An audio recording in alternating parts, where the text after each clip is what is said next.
আজ ৭ জুলাই। দৈনিক যুগান্তরের প্রধান শিরোনাম: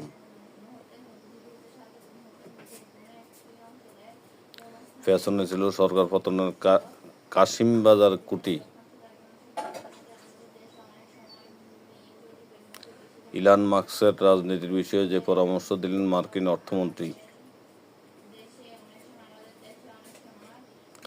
হামাস ক্ষমতা থাকলে যুদ্ধবিরতি চুক্তিতে সম্মত হবে না ইসরায়েল, নেতানিয়াহু।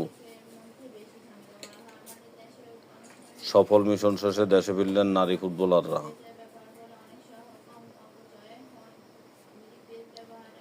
লাল ব্যাজ ধারণের প্রস্তাব দিয়েছিলেন ছাত্রদলের সেক্রেটারি নাসির। ইসরায়েলকে গণহত্যাকারী আখ্যা দিয়ে ব্রিক্স সম্মেলন শুরু করলেন লুলা। গাজীপুর মহানগর বিএনপির নেতা পাপ্পুসহ 4 জনকে দল থেকে বহিষ্কার। সীমান্ত হত্যা বন্ধ না হলে লং মার্চের হুঁশিয়ারি নাহিদ ইসলামের।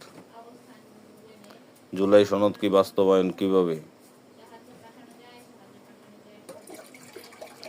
আমাদের আশা আকাঙ্ক্ষা পূরণ হয়নি, সার্জিস আলম।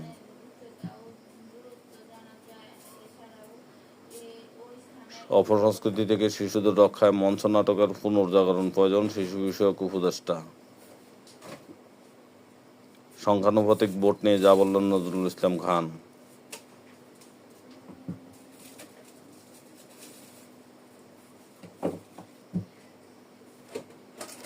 মাহমুদুর রহমানের মায়ের মৃত্যুতে তারেক রহমানের শোক।